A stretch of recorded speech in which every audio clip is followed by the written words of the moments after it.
"In 30 days, I will make you an elite streamer." I believe if you go in with the intention of saying, I enjoy gaming but just want to make easy money from it, then I have to disappoint you because it... I purchased the streaming coaching from probably the most famous streamer in the world. 2, 3, 4. Guess what? Get it? To find out in a self-experiment whether one can really become a professional streamer in a very short time, how much money can be earned from it, and if it all actually works. Furthermore, I have spoken with someone who puts all their money into FIFA packs and is doing it very successfully. And I would say double espresso and let's go. The streaming market is booming, and anyone who watches YouTube videos is very likely familiar with the most popular streaming platform, which is Twitch. It is now owned by Amazon, and here are just a few numbers for you. In 2021, the platform generated $2.6 billion in revenue. 9 million streamers go live at least once a month, and 22.8 million hours of content have been consumed there. Ciao.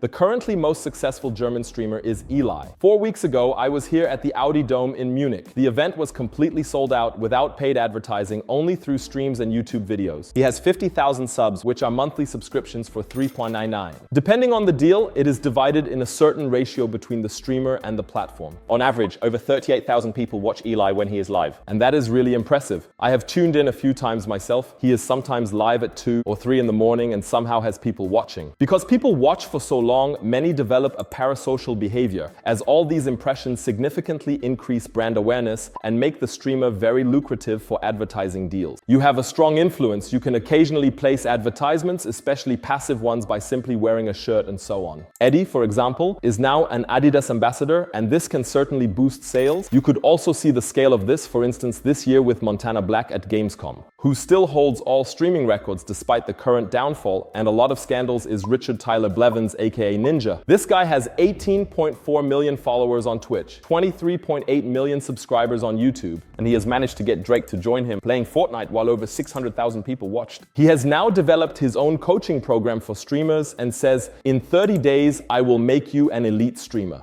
And I would say that's exactly what we are going to take a look at now. Masterclass is a prestigious platform for online education. Ultimately, it's a bit like the Netflix of education. For example, Lewis Hamilton talks about a winning mindset, Richard Branson discusses entrepreneurship, and now the Ninja speaks about streaming. The whole thing is structured like a small self-study program. While he mentions 30 days, it is theoretically possible to go through it in 1 or 2 days. We learn what streaming is, how to find our style, establish a routine, build a brand, and make money from it, what setup we need, and how to best interact with people live to create a strong community. Here, we can see all the individual points detailed again. Additionally, you become part of a community where you can share your streams and give each other feedback. This part has real value, especially when you are not at all in this streaming bubble or when friends, family, and so on cannot relate to streaming at all. If you want to watch Masterclass now, you need to subscribe for a total of $192 per year. But of course, you can also watch all the other courses with it, and that's why I find it not so easy to say how much his Masterclass really costs. Because theoretically, as mentioned, you can also do these other self-study courses. Many have criticized that he somehow wants $200 for it. I, for example, will definitely check out 1 or 2 more courses. Feel free to write below if you say, hey, there's a specific one, and we would also like to have a review of that. And now a brief note about our experiment. I didn't just buy the individual version, but the Duo device. This means that you can access it with 2 different computers. It costs a bit more, but it has to be done because we will set up a completely new account that will be managed by Chris, who will apply all the tips and tricks from Ninja. He will also only use his social media. We had a relatively small Instagram, really just family and friends. I will take my Twitch account, which already has over 9,000 followers, and do the same thing because we want to compare what it's like to be brand new and how it all works when you already have a certain relevance online. So I have completed half of the masterclass, and I will now give you a brief summary. Overall, it consists of 6 chapters, and after the first 2, you will already host your first live stream. At the beginning, there is a short introduction and of course an overview of what is included. A PDF to download with streaming terminology. I have to say that's really such a boomer level. So what is a mouse? What is a keyboard? But perhaps also 10% of terminology that one has not heard before because one is not really in this streaming bubble. It gets exciting from chapter 2. And I want to say up front, I really like this because it includes an introductory video that explains what you actually need to stream. So what equipment, what hardware, and what software. He also shows his gaming room, which he later had and cost $50,000. However, for every budget, you can download a list and theoretically order these items with just one click. This means, for example, a setup for around $1,700, which is where it starts. This is the entry-level average setup, and then it goes into the professional setup. Many of the components, if you look at these lists, you probably already have at home. Mouse, keyboard, computer, so when you work on it normally, you will most likely only need a capture card and often a headset and a microphone if you don't have those already. Then it moves on to the topic of software. He recommends OBS or OBS Studio and also shows how to set it up depending on computing power and internet speed. I found it helpful. Of course, there is plenty of it available for free online, so we have also set it up ourselves. But of course, you also pay for the convenience of having everything in one place with this masterclass. I'm curious to see if he will update it when there are major updates to OBS, for example. The next topic is the streaming environment, and especially the question of whether to use a green screen or a real background. He himself recommends using a real background whenever possible,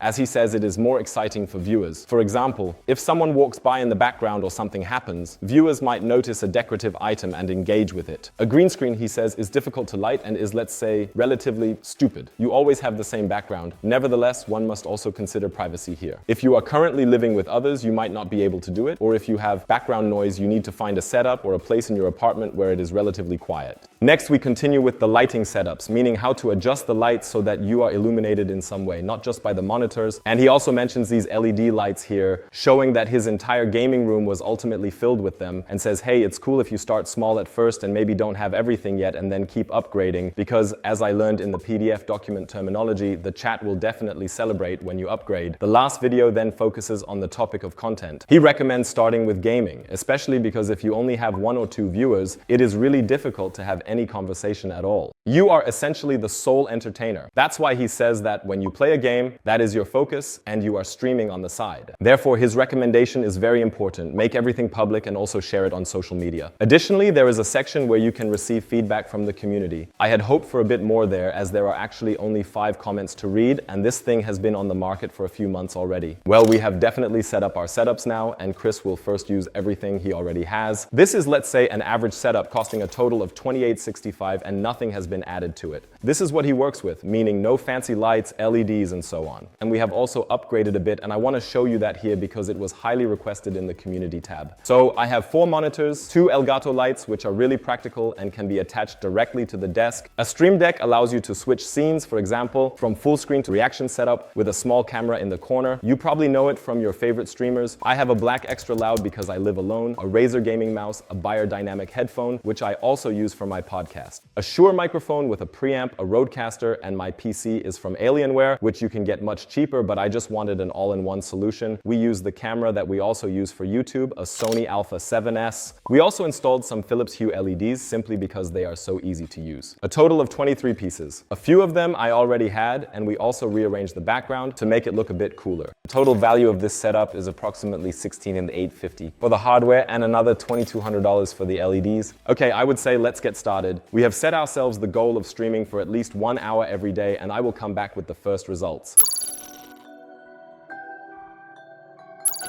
Short update, 3 days have passed, we streamed every day. Here are the results. First day averaged 99 viewers, second day 129, third day 82. I must say, on the third day I didn't share it in my Instagram story, nor did I include a link because I just wanted to see what would happen. And it makes a difference of 30 to 50 average viewers depending on whether you have more or less, even at my size. So far, I have really only streamed under just chatting, which means we always had discussion rounds. Since there were an average of about 100 people in the chat, it wasn't difficult at all. There are many from YouTube, many of you who were there, and they had questions about various experiments and updates, so I ended up sitting there and talking for an hour and a half each time. However, it was different for Chris. He had an average of 1.1 viewers on the first day, 1.3 viewers on the second day, and 1 viewer on the third day. Unfortunately, I have to say that it was probably me because I was always watching, or at least most of the time. That means that twice people got lost. They didn't write anything in the chat or anything like that and were gone again immediately. Accordingly, Chris just played, namely Valorant. What Ninja meant is that if you don't have reach, gaming is somehow the best option. And he hasn't shared it on his socials or with his friends yet because we wanted to see see if Twitch actually pushes new creators at the beginning like TikTok does, but apparently that's not the case for them. Yes, otherwise I continued watching the course. Chapter 3 is about establishing streaming style and routine. It's basically about this streaming personality. Ninja himself says that his goofiness, energy, and funny voices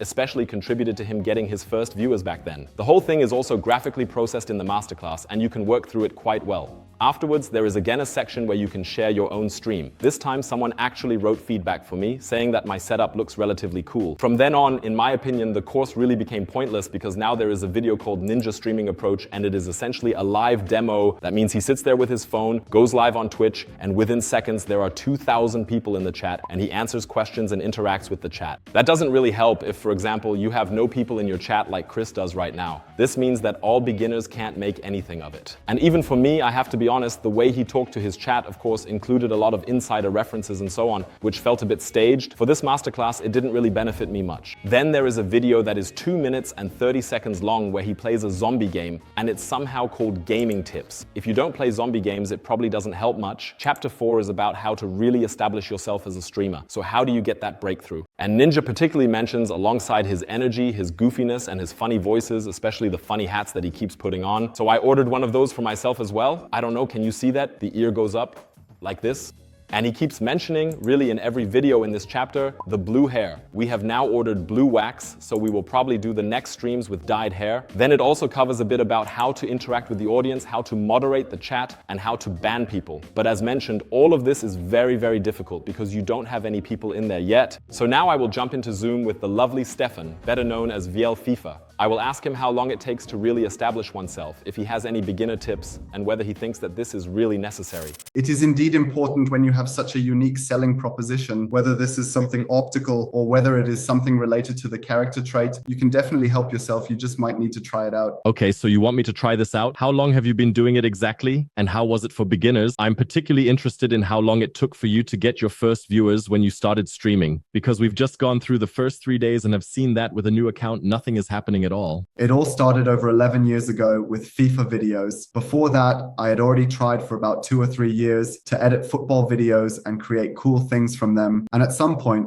the passion for FIFA developed, and I've been like that ever since. Yes, then the first FIFA videos came out. At that time, there wasn't anything like that to such an extent, and that's why I believe it happened relatively quickly. So the first 5,000 views quickly turned into 10, and eventually it just kept growing. I believe the stream first became popular around 2016 as it became a bit more popular, and we then streamed on YouTube for about 2 or 3 years. And that means in the end, there were already viewers who were there from the beginning and who also watched the streams. And that's why when it came to streaming, it wasn't such a huge challenge to generate viewers because they were already there through the videos. Would you say that the market is really saturated, and does a newcomer even have a chance to establish themselves there? How do we turn one viewer into 2 and 2 into 4? Or do you say, hey, that can really only happen through a push? I think it's really extremely difficult because you can't reinvent the wheel. It feels like in every industry, there is already someone doing it. I believe that even with a push, it's still possible to succeed these days, but you really have to be streaming every day, giving it your all while also being authentic. I think that's the most important thing. I believe that many forget that they think you might achieve this within 2 weeks or maybe even a month.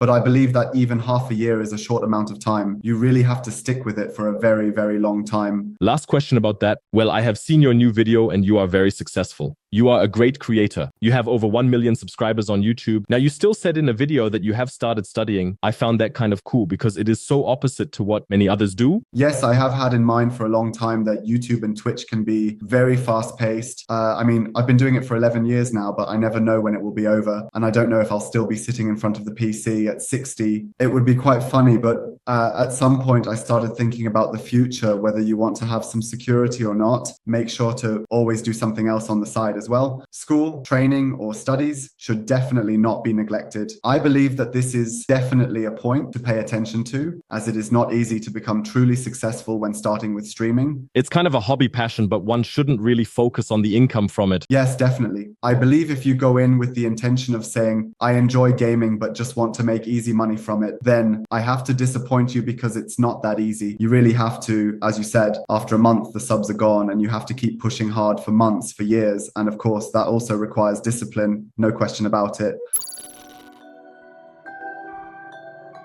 Finished watching the masterclass, stuck to the streaming schedule, and now here are the results. Let's start with the content, which unfortunately did not improve. In Chapter 5, you discuss how to establish yourself as a streamer, build a brand, and make money from it. However, this entire chapter, meaning all the videos, comes across more like a self-congratulatory exercise and feels very contrived because in retrospect, you can easily say, yes, it was because of my blue hair and the headband, it was because of the funny voices and so on. I personally believe it was due to something completely different, more on that in a moment, but he presents it as if he had thought it all through and it just worked perfectly. It makes sense if you are also releasing a coaching program and want to teach it to others. However, I couldn't take away anything that would work for me. The only good thing I found was that he says you can have the stream, but you should definitely also build up other social media channels in parallel and recycle your content with them, such as funny clips, for example. The last chapter is about the topic of community building. There is also a small good part where he mentions that one should check the analytics and always look at where people drop off and what works particularly well. I mean, this applies everywhere in life in a way. The rest of the videos are unfortunately the same here. At some point, he collaborated with Red Bull, he streamed with Drake, he somehow participated in the Hollywood production, and so on. And he says in a video, which I found really cool,